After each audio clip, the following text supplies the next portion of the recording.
Napakainam na ang Panginoon ay nasa ating kalagitnaan. The presence of the Lord is everything. The presence of the Lord gives power, comfort, love, healing, and very especially wisdom. Sa ating mong pag-aaral ng Ecclesiastes ay tayo ay nabibigyan ng napakalaking piyesta ng marami mga pagkaing pang-intellect, pang-espiritu, pang-emosyon, pang lahat-lahat. There's assorted nuggets of wisdom in the book of Ecclesiastes, and the studious reader will always benefit even if you kept on reading the same chapter over and over. The words don't change, but our perspectives change because we become wiser, we become more experienced, and we're able to decode a lot of its messages that we are not able to decode at first reading. At ngayon sa pag-aaral po natin ng chapter 8, Ecclesiastes 8, pinamagkatan natin, when you don't understand. Ano bang gagawin natin kung mahirap unawain ang mga bagay sa ating paligid? Salamat aming Ama dahil kayo po ay narito sa aming puso, sa aming kalagitnaan, sa aming paligid. Salamat sapagkat kayo ang nagbibigay sa amin ng buhay. Sa aming pagbubulay-bulay na iyong salita, Panginoon, allow us, Lord, to understand. Allow us to accept what we cannot understand, and allow us, Lord, to benefit even from those that we cannot understand at the moment.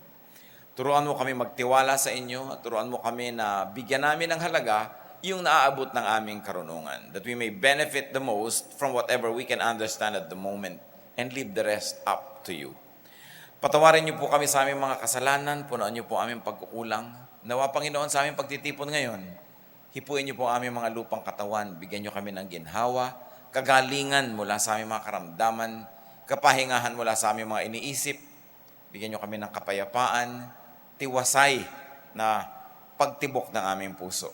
At nawa, Panginoon, kung paano nyo kami ngayon iniingatan, ganun din ang maranasan na iba namin mga mahal sa buhay na hindi namin kapiling ngayon. Ilalayo nyo kami sa mga kasinungalingan, sa mga pagkalito. Ilalayo nyo kami, Panginoon, sa gawa ng masasamang tao at masasamang espiritu. We put our whole selves under your care. We bring every thought captive to the name of Jesus and ask you, Father, to be our teacher, be our healer, be our friend. Father, we seek you, thanking you, in the name of Jesus, your Son, our Lord and teacher. Ecclesiastes 8:1.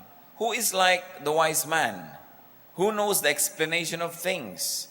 Wisdom brightens a man's face and changes its hard appearance. Merong mahalagang tanong dito, ang guro, ang mangangaral, sabi ganon, who is like the wise man who understands things? The obvious answer is no one. Yan ang kanyang sinasabi mula pa nung chapter 1 hanggang ngayon, sa chapter 8, na wala naman talagang tunay na nakakaunawa ng lahat ng bagay. So don't even be too wise to try. Nabibigo ang mga tao at ito sa mga sinasabi niya na vanity, vanity, or meaningless. Hindi ibig sabihin everything is meaningless na walang kahulugan ng lahat. Ang sinasabi niya sa kahulugan ng meaningless is walang nararating, parang pinipilit mong ilagay sa bulsa mo ang hangin, hindi mo kaya. It's a meaningless attempt to put the wind in your pocket, to control the direction of the wind. At yun daw ang maraming ginagawa ng mga tao, meaningless. Hindi ibig sabihin devoid of value, devoid of significance, but just that to try to understand life and control it is a meaningless exercise. Hindi nagagawa. At sinasabi pa niya, well, wisdom or some of it gives you a smile as you're able to place things and people and ideas. Bagamat hindi totoong nalalaman ng lahat, pero kahit konti lang ang nalalaman ng tao, malaking bagay yon para siya mapasaya, mapaligaya, magkaroon siya ng perspective at direksyon. Na kung tayo merong wisdom, nauunawa natin kung saan ilalagay ang mga bagay.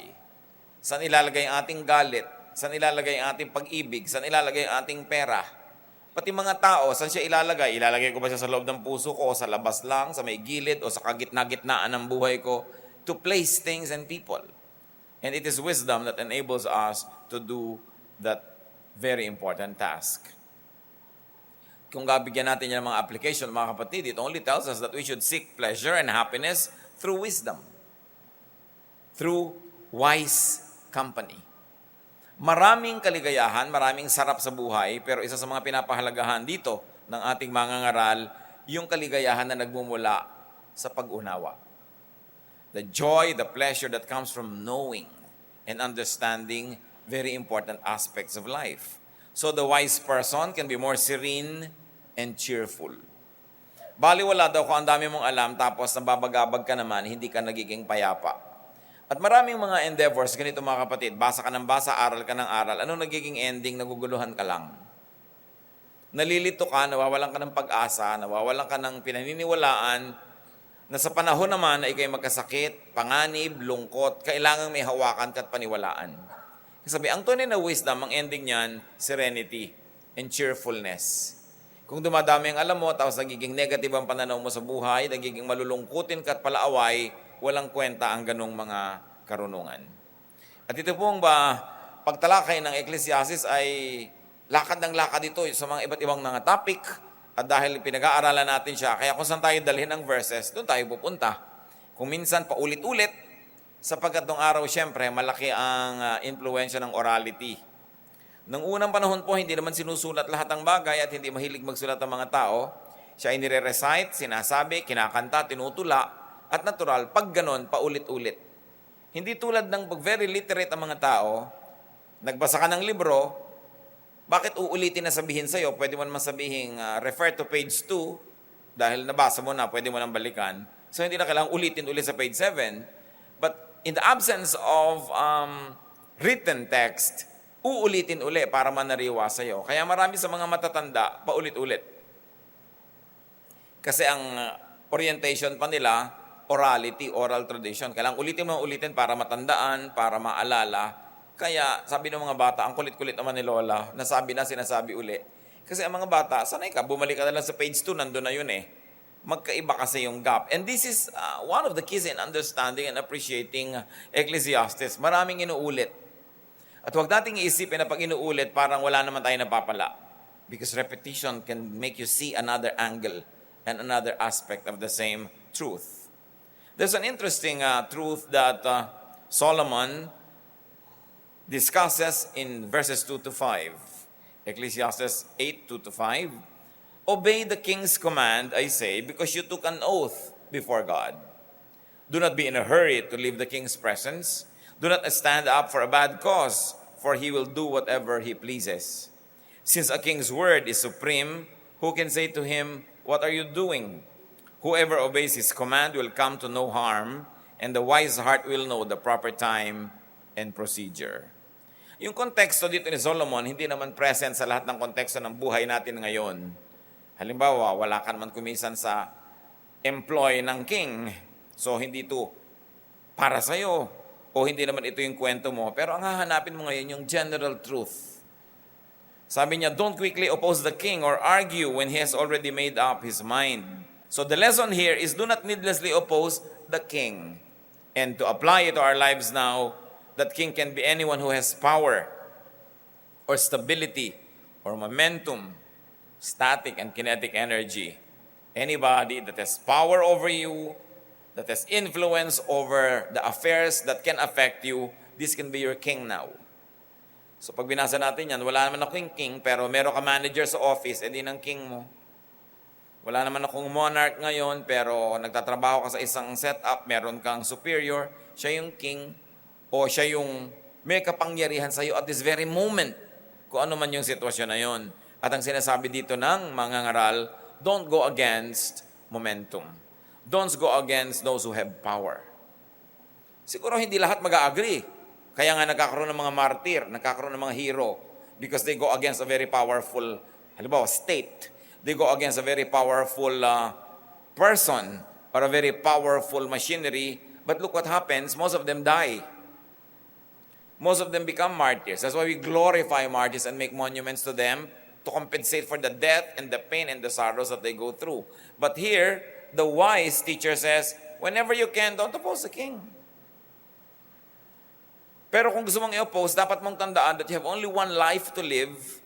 If you like to give that life for that purpose and for that cause, well, it's your decision. It's up to you. But you must know that you will probably have to give up so much of that life for opposing the powerful. Obey your king, sinasabi ng ating binasa, so you will stay out of trouble. Well, some people disobey. Some people oppose their king because, una, they are idealists. Yan nga yung mga nagiging mga bayani, no? Naniniwala sila sa matatayog na mga hangarin, mga kabayanihan. Or maybe they oppose their king because they think they can. Tapos hindi naman pala. Maybe they oppose the king because they are envious. Maraming kinokontra ang tao na hindi naman talaga masama yung kinokontra niya, nainggit lang siya. Kaya gusto niyang gamitan ng lakas para manggain, para masaktan, para madamage. But remember this, tuwing bumabangga ka sa anumang malakas, kahit malakas ka rin, nasasaktan ka rin. Hindi pwedeng hindi. Kahit malaki kang truck, binangga mo yung kotse, magkakaroon din ng dent yung ibang bahagi ng iyong katawan. Some people disobey and oppose the powerful just to compete with them or to topple them.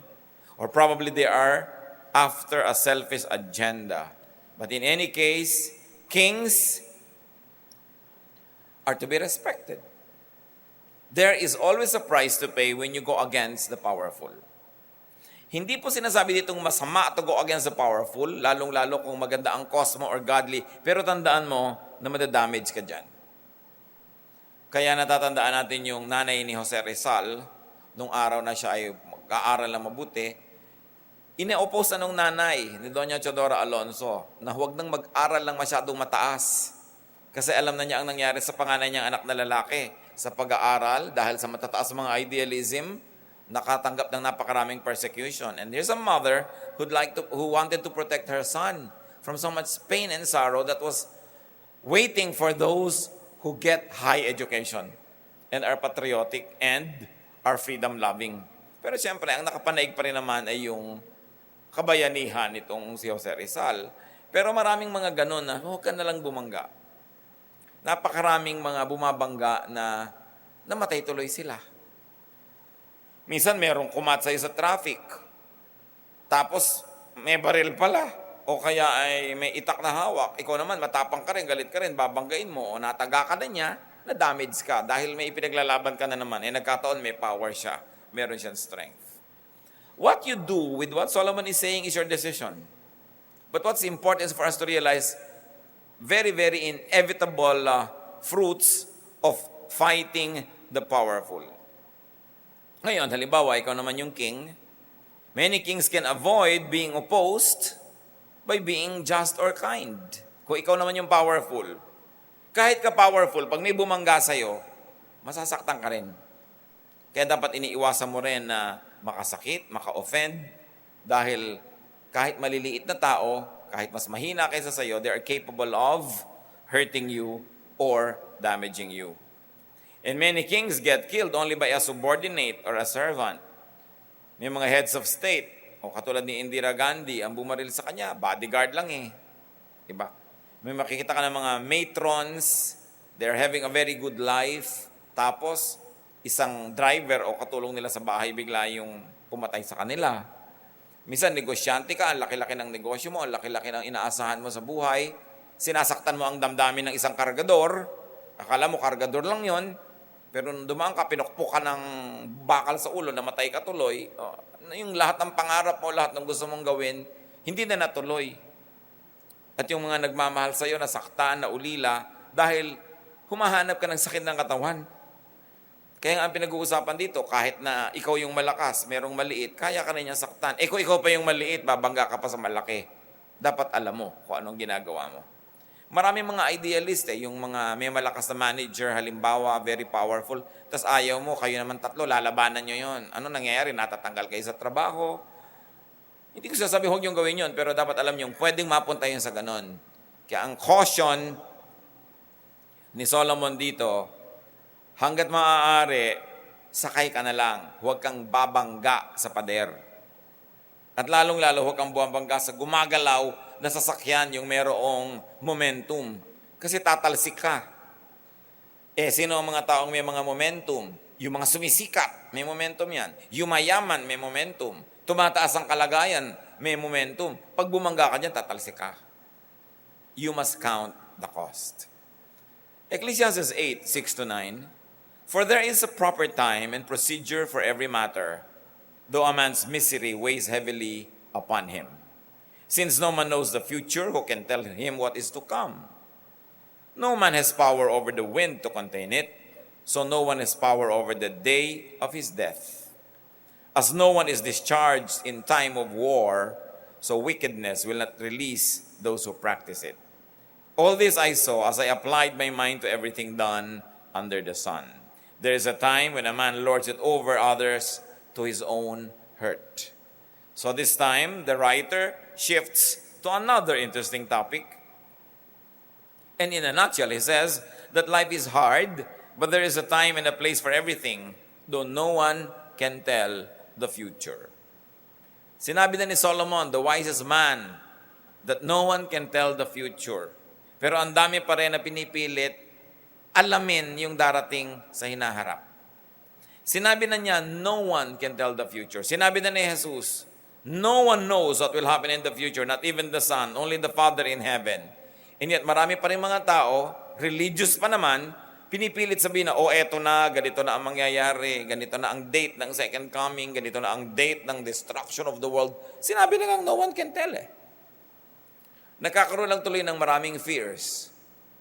Sinabi ng no one can tell, umaasa ka pa sa horoscope, umaasa ka pa sa mga hula, ang linaw-linaw na no one can tell. So what are the challenges, some of the challenges of life? Because life can be hard, and no one can tell the future. No one can control nature, even the time and manner of people's death. So what is Solomon really saying here? No one can really have full control of their lives. We want control. We are not comfortable when we are not in control. But here, the teacher says, no one can have full control. So what's the lesson? Do not attempt to be in full control of your life and especially lives of others. Kung ang sarili nating buhay, hindi natin kayang kontrolin, hindi natin marapat kontrolin ang buhay ng iba. Kahit asawa natin siya, anak, magulang, kaibigan, mahal sa buhay, kailangan binibigyan natin ang tao ng kalayaan na mabuhay, kung paano siya dinisenyo ng Diyos, anong mga talent ibinigay sa kanya, anong mga kakayahan, anong mga dapat niya maging vocation, maging papel sa buhay. Dapat nagbibigay lang tayo ng advice, lalo't kung hinihingi, nagbibigay ng support kung kailangan, but we should not play God and control people. Hindi makadiyos yung manipulative behavior. When you punish people for not giving you what you want and you reward them when they give you what you want, it's a means of controlling people. Of course, up to a point, everybody does it. No? Pero dapat alam mo ang hangganan. Hindi ka nasunod, you will punish people for being who they are. And because we cannot control life, what do wise people do? We adjust to what is a given. Given yan Hindi mo na yun mapapalitan. Wind cannot be controlled. Yun ang sinasabi ni Solomon na meaningless. You cannot do that. Hardship cannot be controlled. And yung sa example pa niya, war cannot be controlled. It happens. Uncertainty of the future cannot be controlled. And because of this, instead of despairing and being afraid, just be prepared for the unscheduled but inevitable. So hinahanda natin. Hinahanda natin ang sarili natin sa anumang maaaring mangyari. Kaya nga itong si Balagtas, sa Florante at Laura, sa tingin niya, ang magandang paghahanda sa tao, turuang mahirapan, bata pa lang. Sabi niya, sapagkat ang mundo'y bayan ng hinagpis, mamamaya'y sukat, tibayan ng dibdib. Ang laki sa tuway, walang pagtitiis, anong ilalaban sa dahas ng sakit. Kaya yan ang lesson na ibinibigay ng tatay sa kanyang anak. Pag-ibigan ako'y aking nakilala, di dapat palakhin ang bata sa saya. At sa katuwaan kapag namihasa, paglaki walang hihinting ginhawa. Napakaganda ng wisdom na sinasabi doon na maraming darating na dilubyo sa buhay, maraming sorrow, maraming pain. So dapat ang tao may practice. Pag pinalaki mo ang isang bata sa sobrang saya, sobrang protected na environment, parang yung mga bata din sobrang linis ang environment, sakitin tuloy. Laging ang daming allergy, laging ang daming mga infection kasi lumaki ng sobrang linis. Nakita niyo yung mga lumaking pagulong-gulong sa mga imbornal, halos hindi tabla ng sakit. No? Kasi merong immunity. Ganon din, kung bata ka pa, sinasanay ka nagtatrabaho, sinasanay kang may responsibilidad, sinasanay kang nahihirapan. Pag dumating yung mga totoong hirap ng buhay, may practice ka na. Hindi ka nabibigla, nakakaya mo. And Solomon is telling us, prepare for these things because you don't like them, but they will come. And because you cannot control life, you might as well intensify your preparation for the inevitable. And observations that give order and comfort to the godly, sinasabi niya that there is a time and place for everything, and no one can hide behind evil. Parang halo-halo, no? Parang salad yung mga lesson na tinuturo niya. Pero ganoon din naman talaga ang buhay. Ang tunay na buhay, halo-halo, parang salad. Wala naman talagang kaayusan. Yung kung ano-anong nangyayari sa isang araw, hindi mo pwedeng mabigyan ng sobrang ayos yan. Kaya ganoon din ang presentation itong si Solomon. And because people have power to hurt others and even themselves. In, of course, the context of controlling. Kuminsan sa pag-control natin sa tao, nade-destroy na natin siya. At sa pag-control natin sa kanya, tayo din nade-destroy. Wala na tayo kuminsan ginawa kundi magbantay Nasubukan niyo na ba na meron kayong gustong bantayan, kontrolin siya, malaman lahat ang ginagawa niya sa buhay? Ang nangyayari, wala na kayong sarili niyong buhay dahil lagi kayong nakabantay sa kanya. At kuminsan yan ang mga downside ng sobrang umiibig. No? Pati mga text niya, gusto mong malaman kung sino yung ka-text. Pati mga kausap, gusto mong maintindihan saan siya pumunta, anong kumain, anong sinong kasama. Wala ka ng sariling panahon sa buhay mo kasi nakaabang ka na lang ng nakaabang sa kanya. To control others. Kung hindi ka talaga mahal ng isang tao, kahit anong pagkokontrol lang gawin mo, hindi ka pa rin nun mamahalin. Maiinis pa nga sa'yo. So, imbes ubusin mo yung lakas mo sa pagkontrol para ka mahalin, maging kamahal-mahal ka na lang at kaibig-ibig. Para lalo kanyang pahalagahan. O baka may ibang magpahalaga sa'yo na mas dapat na suklian mo ng iyong pagpapahalaga. But the moment people are not interested in you anymore, the more you control them, the more you lose them quickly. Lalo lang nawawala. So you consider ways to prevent being hurt by another person. Kasi kung nasasaktan tayo ng mga tao, meron silang lakas over us, how can you protect yourself? One is to be strong. Be as independent as possible. Be fortified and resilient. In other words, may darating na mga blows. Talagang may mga buntal at mga suntok na darating sa'yo. Isang paraan para hindi ka sobrang masaktan, be strong. Be stronger than the blows. Meron pa, be transcendent. Be beyond pain. At may mga nagsasabi that to be beyond pain, you must need very little, desire very little. Kasi pag sobrang marami kang needs, mas madali kang masaktan. Pag sobra ka naghahangad, mas madali kang masaktan. That's why a certain form of transcendence and disconnection will protect you from pain. Pag sobra kang laging connected, lagi kang umaasa, lagi kang nakasandal, masasaktan at masasaktan ka. Meron pang isang paraan to protect ourselves from pain brought about by other people is to understand and therefore accept human nature. Madalas na nagbibigay sa atin ng lungkot o nasasaktan tayo na katotohanan tungkol sa tao na ang mga tao makasarili. Ang mga tao maramot. People are selfish. Ang mga tao nandyan lang kung sila may pakinabang. Ang mga tao interesado lang kung meron silang ganansya. Bihirang-bihira yung nandyan na walang napapakinabang, dapat lagi siyang may nakukuha. So kung atatanggapin natin na gano'n ang human nature, hindi ka na masyadong masasaktan pag nangyari na yon sa kahit sa mga sarili mong mahal sa buhay.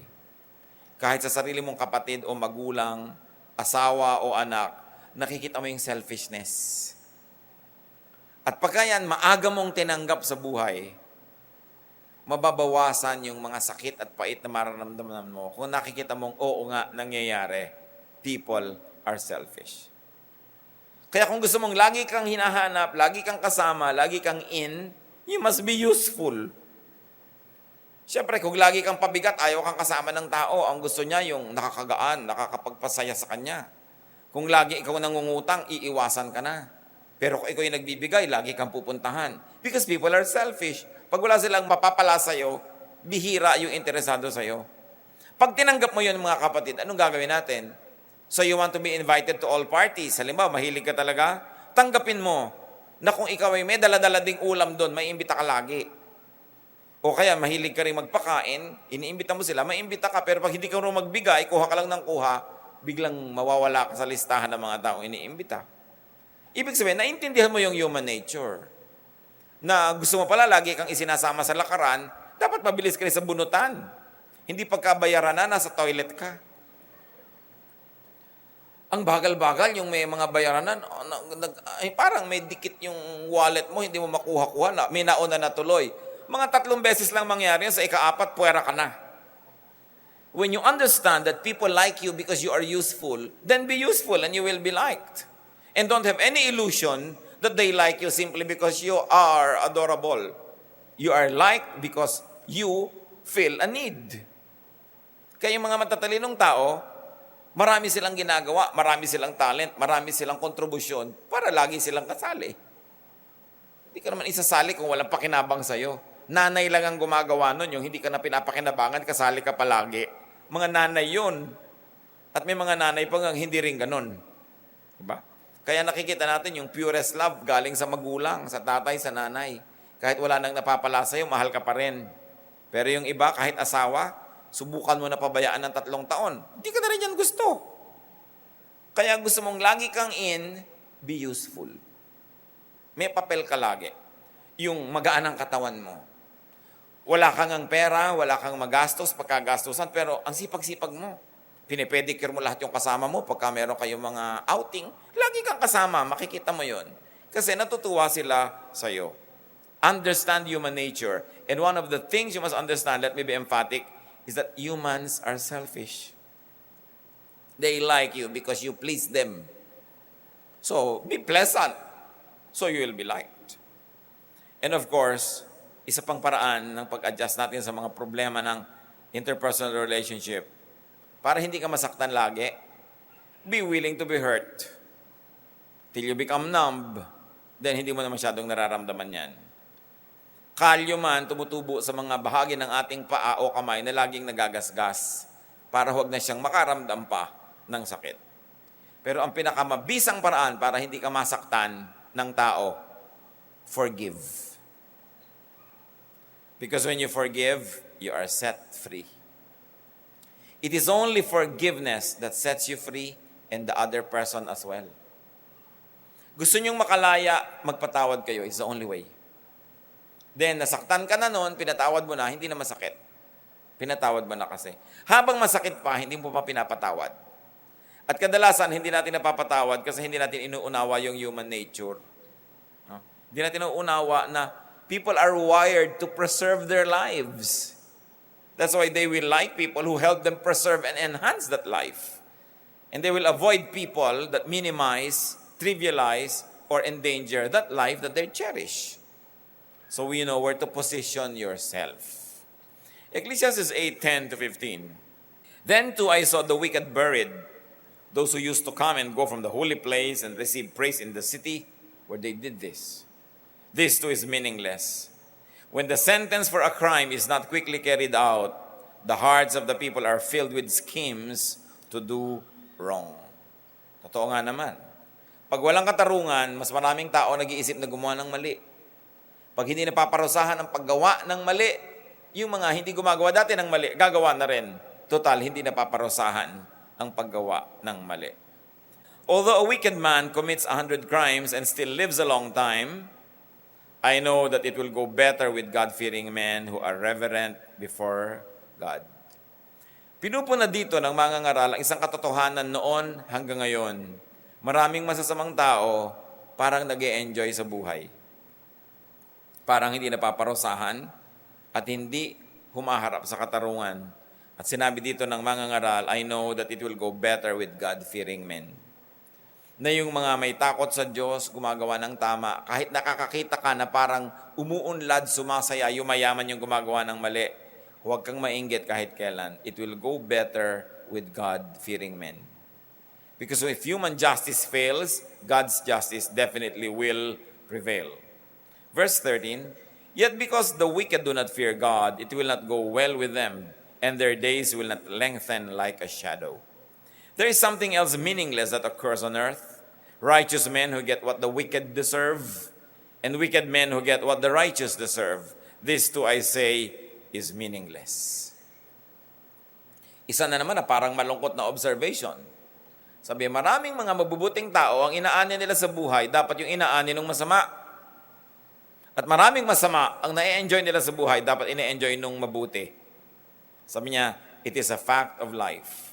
Hindi sinasabi ni Solomon na yun ang dapat at tama, pero inoobserbahan niya, sa tama at sa hindi tama, yun ang madalas nangyayari. So ano ngayon ang gagawin mo? Verse 15, sabi niya, so, I commend the enjoyment of life. Because nothing is better for a man under the sun than to eat and drink and be glad. Then joy will accompany him in his work all the days of the life God has given him under the sun. So dahil hindi mo makokontrol ang buhay, hindi lahat ng ginagawa mo parang nabibiyayaan ka pag tama yung ginagawa mo. Hindi lahat ng masama mong ginagawa parang napaparusahan agad. Hindi naman laging parang umiira lang katarungan. So anong gagawin mo ngayon sa buhay mo? When you are facing this kind of inconsistencies and problems in life, sabi niya, etong gawin mo. Enjoyin mo ang buhay mo. Whenever you can, whenever and wherever. Sabi, kung sakasakali mang dumating sa'yo, yung ganyang parang imbalance and injustice, meron ka malang maalala na mga panahon na nag-enjoy ka naman. Pinapalakas to ng iyong loob, pinapalakas to ng iyong buong pagkatao. Parang marami kang savings. Pagka wala kang kita, may mawi-withdraw ka. Kaya sabi niya, kung kaya mong pasayahin ang buhay mo, pasayahin mo ng pasayahin. Para pag dumating sa'yo, yung mga moment na hindi masaya, mga parang hindi maganda na hindi mo maiwasan, may natitira sa iyong lakas na galing sa kasiyahan, and it will see you through very difficult days. That is where Solomon is different from many prophets and many teachers. Because Solomon emphasizes the practical need for people to enjoy whenever they can. Because there are many things that are beyond our control, like justice that always immediately prevail. Pero kahit may injustice na nangyayari sa buhay mo, halimbawa, inaapi ka, naagawan ka ng mana, pagkalaki-laking lupa na agaw ng kapatid mo, dapat sa'yo, the injustice. O mag-enjoy ka na isang basong halo-halo. At least na-enjoy mo yon kahit may injustice. Merong nangyayari sa iyong mga hirap sa buhay, pero ngayon, ang sarap ng tulog mo, itulog mo. Ibig sabihin, may mga maliliit na bahagi ng buhay na kahit anong nangyayari, kahit sino ang presidente, kahit na republika ka ba o kingdom, may ma-enjoy ka na pang sarili na maliit na kaya mong kontrolin. Yun ang enjoyin mo. Halimbawa, ang hirap-hirap ng trabaho sa inyong opisina, o ngayon, lunch break, sarapan mong kinakain mo, sarapan mong kain mo, kasi may chance ka eh. Kesa sa habang kumakain ka, iniisip mo pa rin yung boss mo, iniisip mo pa rin yung problema ng kumpanya, hindi mo na yun na-enjoy. Pagbalik mo sa trabaho mo, hindi ka pa rin nag-enjoy. What Solomon is saying is this: marami talagang hirap sa buhay, maraming gulo, maraming lungkot. Tuwing makakasingit ka ng konting ligaya, paligayahin mo sarili mo. Kahit maliliit lang yan. Sasabi niya, maliliit na example ang binigay niya di ba? To eat, to drink, to be glad. Ang dami mong problema sa pamilya, o meron ka namang napanood na nakakatawa, tumawa ka muna ng tumawa ng 30 minutes. Pagkatapos nun, problema ka uli, nakatawa ka na. Hindi ang dami mo ng problema, telenovela pang iyakan ng iyakan, sampalan ng papanoorin mo, hindi ka na nakatapos sa problema. Problema na yung totoong buhay mo, tapos pinoproblema mo pa kung sino ang tunay na magulang nitong ulilan na to. Pinoproblema mo pa kung sino talaga ang tunay na anak, yung sa dalawang kambal, sino nga ba? Yan din naman ang yan lagi, laging yung sampid siya ang mayaman, yung tunay natapon doon sa mahirap, sa ending syempre, sasaya din yung tunay. Ba't pa kayo nanonood? Tapos bukas, sabik ka na, gusto mo nang manood ulit bukas, ang ending din naman nung ganun eh. Ang pinakamalungkot sa lahat, eto, hirap na hirap yung bida, aping-api siya, tapos biglang sa ending, namatay pa siya. Buti nga sa'yo, panood ka ng ganyan. Ikaw ngayon, ang lungkot-lungkot mo. Dahil namatay ang bida, lalo mga Koreano, pinapatay ang mga bida. Tayo mga Pilipino, ayaw natin yan, kaya namatay na yung dalawang lover, babangon pa ang kaluluwa nila, magliligawan na naman. Yung mga anghel-anghel, o tuloy na naman ang saya. So, pag napapasaya mo yung buhay mo, mga kapatid, maliit na bagay, importante. Boss, sasakay ka ng bus, mahabang biyahe, tagtag na tagtag ka. Magdala ka ng unan para masaya yung paghiga mo kahit doon lang. In other words, hindi mo kayang kontrolin ng planeta. Pero kaya mo naman kontrolin kung yung loob ng sapatos mo ba ay komportable o hindi. Hindi mo kayang kontrolin yung barangay na ang dumi-dumi. Kahit gustuhin mo at lagi ka nagagalit, marumi pa rin ang ending. Pero malilinis mo naman yung kwarto mo, yung loob ng bahay mo. In other words, tinuturo ni Solomon, yung maliliit na bagay, huwag mong kalimutan. Lalo pa kung yung malalaki ay mahirap at hindi maganda. Kahit na kuminsan, halimbawa, asawa mo, kasama mo sa bahay, mahirap makasundo. Pero may mga moments na maganda rin yung mood nila, samantalahin mo na yun. Kasi baka bukas, hindi na naman. At least, lumigaya ka kahit sandali. At ang kamangha-mangha sa tao, di ba kahit nga konting pagtingin lamang, basta minamahal mo yung tao, tapunan ka lang ng konting pagtingin, buhay na ang pag-ibig mo. Okay ka na uli kahit na maglaba ka na naman na maglaba dyan. Ganon din tayo sa ligaya. Konting ligaya lang, we survive. So ang kawawang tao, yung hindi niya pinapansin yung maliliit kasi puro malalaki lang ang inaantay niya. Kahit sa negosyo, yung ang gusto mo lang yung tipak agad, yung malaki agad, pinapalampas mo yung maliliit na chances, kadalasan walang nangyayari sa buhay mo eh. Pero yung mga pinapahalagahan yung maliliit na chances, doon pala bumubukas yung pinto ng maraming mga ibang blessing. And because of that, in spite of the very despairing reality that there's not always justice prevailing immediately, that there are many things beyond your control, you will still be comforted when you are wise. You say, I'll be wise. This is a time to be happy. I'll make the most of it. Napaka-importante yung mga itinuturo ni Solomon. So, the teacher resolved the difficulties of life and the matter by recognizing his lack of wisdom to make sense of it. Sabi niya, alam nyo, kahit akong pinakamarunong na tao dito, hindi ko rin talaga naiintindihan ang buhay. The teacher resolved the matter by thinking that the best way to live, in spite of and because of such mysteries, is to simply get as much out of life as possible. And to enjoy within what circumstances allow. To enjoy to the max. Pag pwede, magsasaya ka dapat. Kaya nga yung mga iba, pag ang saya-saya, sabi nila, ang saya natin, baka bukas may problema tayo. Di ba? May mga ganong fear. Kasi alam nila na talaga naglalaro yung dark and light, happiness and loneliness. Ganon din naman, pagka very lonely ka, very sad, alam mong may kasunod din itong happiness. Kasi hindi naman pwedeng magtagal ang lahat ng bagay. Lahat umiikot, gumugulong.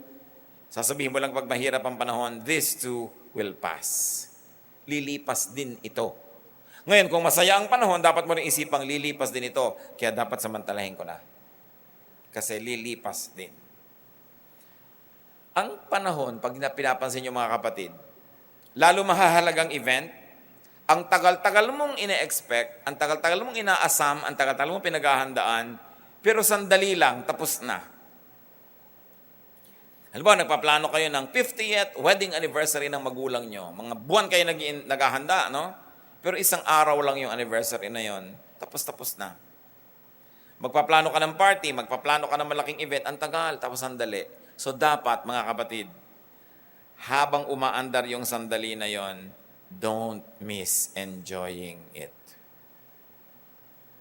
Okay, wedding anniversary ng nanay mo at tatay mo, pero sobra kang busy nung araw na yon, hindi mo na-enjoy.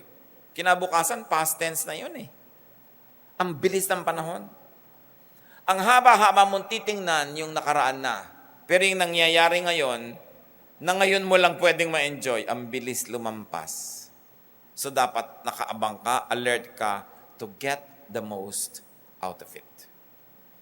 Katulad lang yung nagbabiyahe. Halimbawa, magbibiyahe ka, patungo ka sa isang lugar.